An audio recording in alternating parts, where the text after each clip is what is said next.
Hey, good morning, everybody. How you doing? These are pre-recorded, but I know that this block of videos goes out in the mornings, automated from the Gmail, and it is morning. You probably tell by my face too. I'm not all there.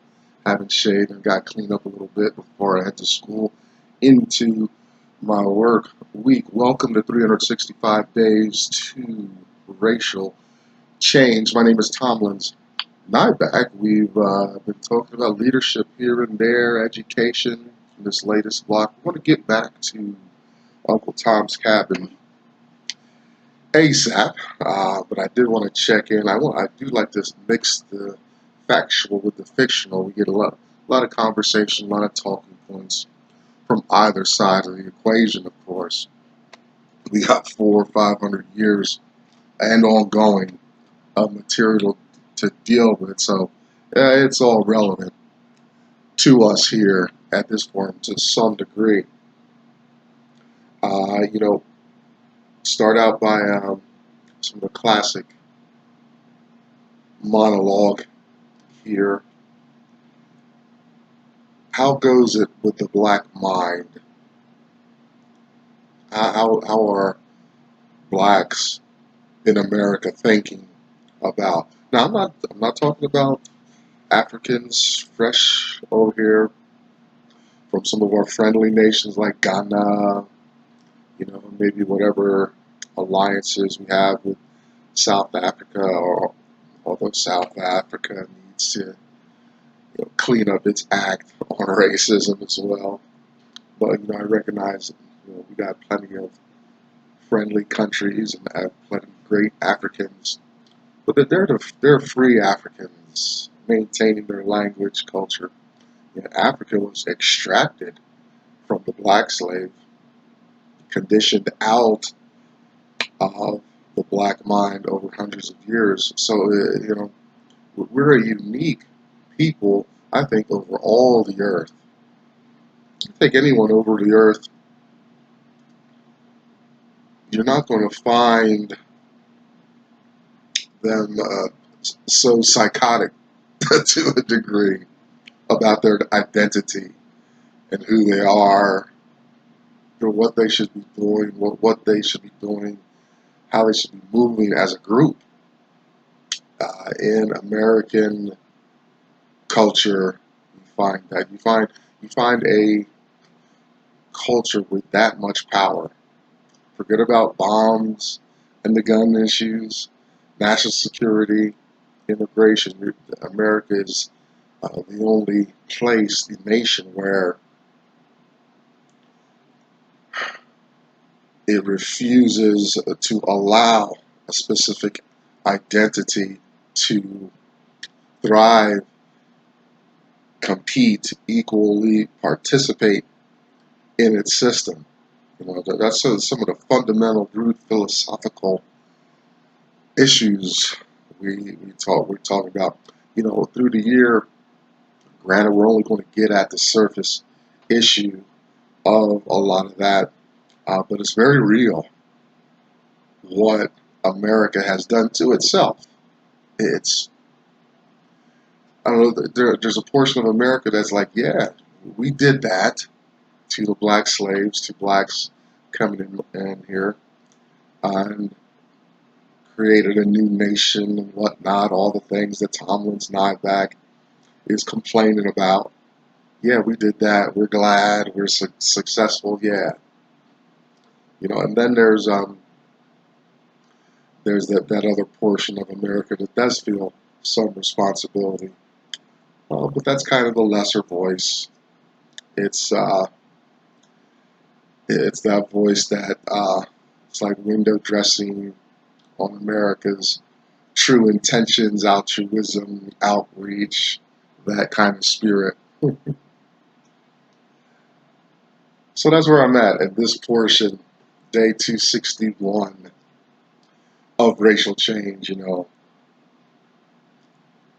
Because as I've talked this out, you know, over 130 some hours of testimony here, I'm breaking down. I'm peeling the onion. I'm getting to the core of some of this stuff. I wonder what day 365 is going to look like come the end of December.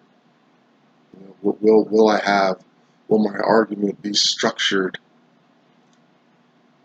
um, so convincingly? I'm convinced inside, it's just articulating it. So the black mind. What's it feel like being part of a group that has no identity of itself? And it's interesting, we perform, we still create, produce, participate as much as American society allows. There are the elements of a culture there, but it has no firm root. Um, we cannot trace its genesis, so to speak. If you understand what I'm saying, I'm not going to labor that. I've actually spent a lot more time than I wanted to this morning. The morning's the best because it's this creative, sharp mind can put some of these elements together. Getting back to the white mind, white European mind that performed this kind of cultural surgery on a group of people conditioned over hundreds of years. How do they feel? What do they think? Where are they at? Where's the responsibility lie? Um, uh, the offspring. Um, there's plenty of, I'm sure, white groups, white families, or beneficiaries of that free labor that your ancestors stole from black people, from that the children produced. We got quadroon, octoroon,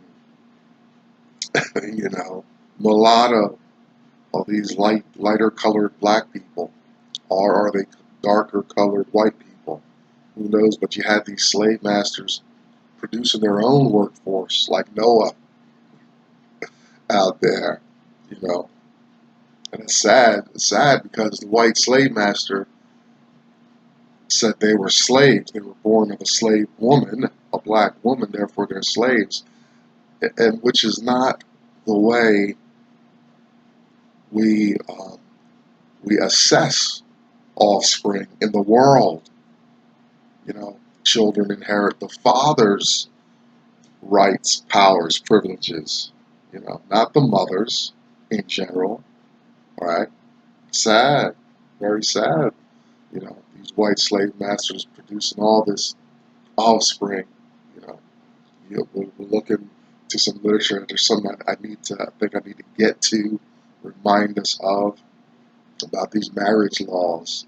You know, black and white shall not marry in some of these states. So we can look it up in Dr. Anderson's material. But it's like, remember, it's not that this white woman is on fire to jump in bed with a black man and marry in some of these states that proclaim that.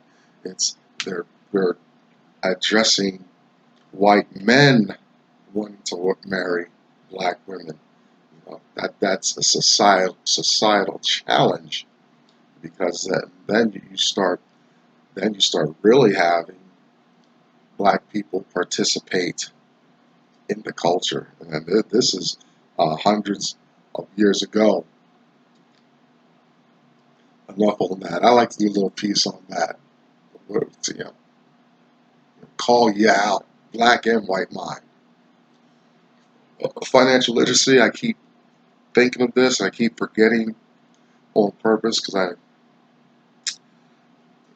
I wish we were kind of like in a science fiction, like Star Trek. You notice in Star Trek, resources are never an issue.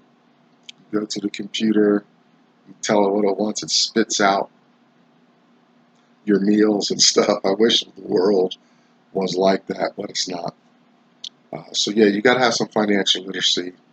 You want to treat finances and your money like you're going to live forever, and that Your money has to work exponentially harder in the future than it does right now today.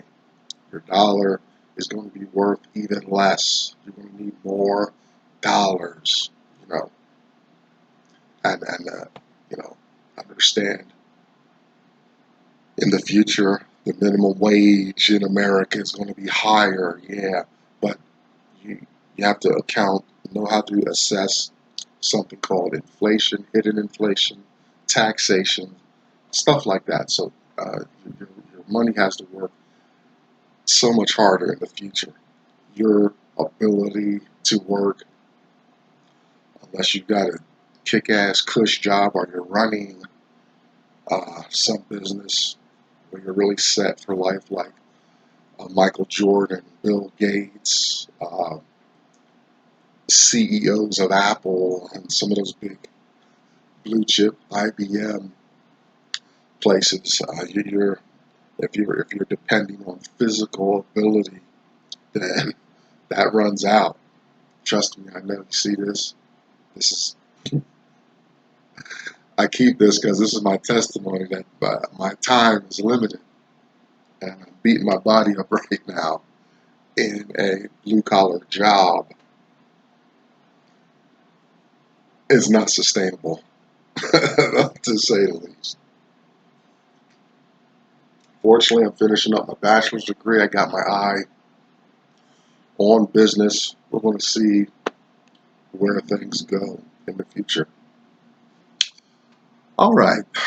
I'm inspired by a man named Dr. Claude Anderson. We're in his text. If you have the books I suggest, especially my main book, my favorite book, Black History, White Wealth, that's where we're at today. I'm going to be in here in a couple more days. Black Leadership Part 2, starting on page 23. I'm going to have some commentary about that, so please get these if you can. Black History Reader, 101 questions you never thought to ask. Check out Black Labor, White Wealth. Search for power and economic justice. We want to participate. We want to equally compete. We don't want to have to go over extra hurdles to compete, move about freely as whites and other people do in America. Powernomics, Dr. Anderson's national plan to empower Black America. Behind me, you'll see the hashtag #US2 symbol. Check out, that's for Black women. You know, I'm sure they're open, of course, very inclusive. I think they're on Facebook. I haven't checked in with them in a while to see what their message is. I should do that, of course. Check out Black Enough, BLAGGENUF, kind of a Black Facebook experience. If you are of an entrepreneurial mind, if you are competing in a business way, and especially if you're Black, check out the Black Business School, Dr. Boyce Watkins over there. Great guy, heart is, I believe, is in the right place. His business is structured a little contrary to what I'm comfortable with, but that's on me. Okay, it doesn't, not a reflection on Dr. Watkins and his people over there. And if you can't find your flavor here on the World Wide Web, do what I did, start your own. This is my little year-long testimonial thing. It's a little bit of pain in the ass right now because my schooling and this project has overlapped. I should have been more assertive in getting ahead on the videos when I had the time, but I have the human condition and I procrastinated. So now things are all jammed up. It's okay. See, Blacks procrastinate too. We're not a different kind of human on the earth. Finally, we take a fictional look at slave life, slave master control life in America's dark hundreds of years of slavery while America was building itself, snatching all that free labor, having sex with the slave women and stuff like that. Very dark time hedonistic time in American history. I mean, they owe us some reparations just based on that. Come on. But it gives a great talking points, and it's an important resource. Okay, leadership part 2. We talked yesterday, a few issues. Talked about Moses and how he stayed identified with his people. Jews are one of the most successful, powerful groups on the planet, and they hold a piece of real estate the size of New Jersey, and they're holding back enemies. Now they're fortunate that all those enemies don't agree. Then they have a little piece of trouble on their hands. But their enemies hate each other. So the enemy of my enemy uh, turned out to be their friend. If you are biblically minded, you would say God is in control of all that. But we talked about Moses staying connected, and we talked about be aware of black leaders who are simply white agents. They're black people that still they're black people, but they're still forwarding the white agenda, white interest in the black community. You find that all over the place. I engage in it to a degree. When I'm at work, that's it's a white controlled company. I'm in a white process procedure, and I've got to do this, perform these actions and functions because uh, I have to eat and keep a roof over my head. I'm locked into to a degree. Throwing stones out like T.D. Jakes, one of his old sermons. I want out. I desire out. Out is in my mind. That's just going to take some time. Got to massage my life. I fell in a lot of pit holes and whatnot um, early on. I gotta reap that harvest. At the same time make proper decisions about what's going on. So page 23. This was a pretty lengthy section, so I wanted to split it in two parts. We pick up Dr. Anderson. He's writing from 1870 to 2017. So we can guess the book was probably finished around 2017. Maybe later in 2017 could be a reflection. But he's commenting on the transition period of black leadership. And although, you've got, 150, 140 odd years there, it is, he says it was a transition period, but the changes in leadership, the effectiveness of leadership did not change. It was all symbolic, benign to white culture, never a threat and all that. Of course, 1870, you didn't have a whole lot of black leadership. You definitely didn't have organized communities and things like that. That kind of got going as emancipation took hold and groups collected. Unfortunately, America has this history. Again, Rosewood, Washington, D.C., different rioting areas, Tulsa, Oklahoma, big ones. America's has this periods of history where when it really felt threatened by black organization, they would come in, cut the head off, cut off leadership or sack successful communities and just move on.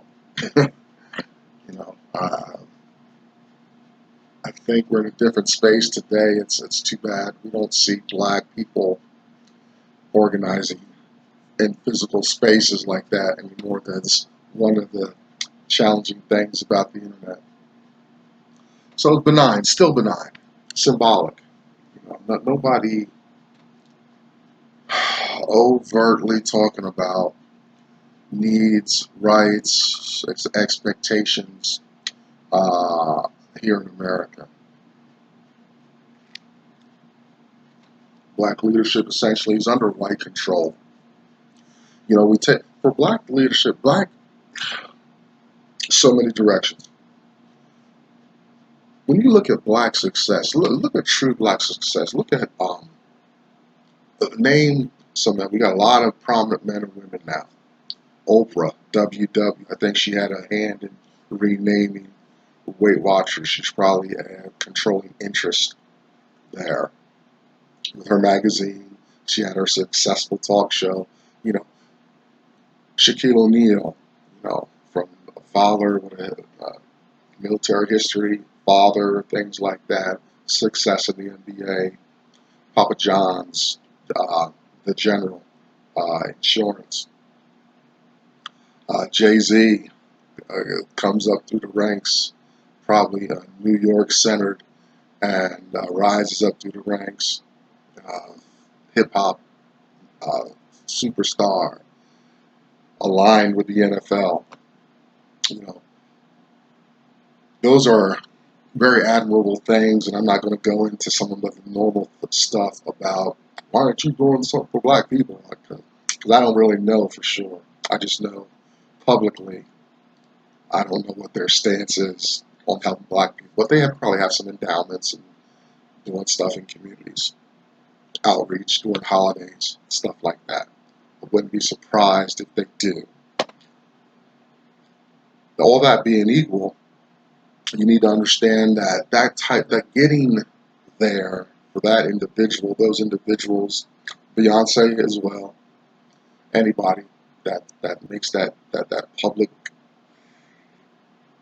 uh, demonstration of success, wealth, affluence, that takes generations upon generations for to happen for black people in this country. So it is quite a feat that deserves honorable mention. You know,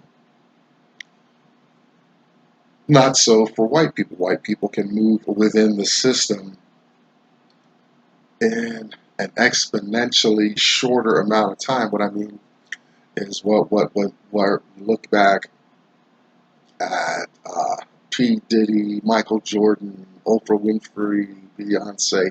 You look back now and go back in their history with a time machine telescope. You're going to find it took uh, you know 15 generations of black people to do that. They stand on the shoulders, echoing back most likely to slavery. They need to do their ancestry.com or whatever and verify some of that. But most likely going back ancestors of slavery off the boat in Africa, like generations and generations to reach that. Not so for white people. White people, I say exponentially shorter.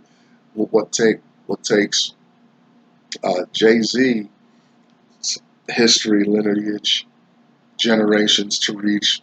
Well, white people can do that 2, 3 on the outside if they really put their nose to it. It doesn't work like that for black folks. Well, we got to navigate. We got hurdles. We got society pushing back. God forbid we're in the wrong place at the wrong time. We get wrapped up in some crap because of the color of our skin. Very challenging. So that that's some good foundational things to think about in with black leadership, black success, and all that. Even whoever's in the White House now and doing well, that you're looking at generations of challenges. You know, Um, but anyway, most black leadership, most the blacks who are exposed in that way are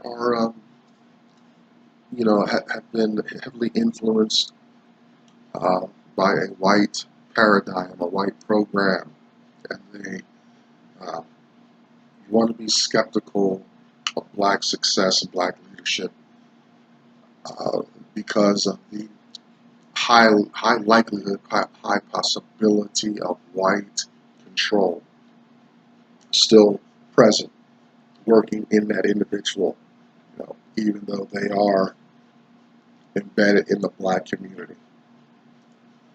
Um, Speaking of the success of some of the individuals I mentioned, will watch out for the overclass. Black overclass could tend to look down and have a pejorative feeling um, toward their people, so to speak. And we see the process over and over again. Black individual reaches some area of success, and now they can associate more with white folks. Shaq and Jay-Z plugged in with pizza and the NFL, but the commercial has them surrounded, you know, dug in, embedded with powerful white influences. Something to think about. Um, Not that you got to put on sackcloth and ashes that you're a successful black person, but you got the energy and the power now to say really what you want. You got it. Even if your business interests took a 180-degree turn, you're still set for life. You can still say, do, be what you want. You ain't steading nobody about any pushback once you're at that level.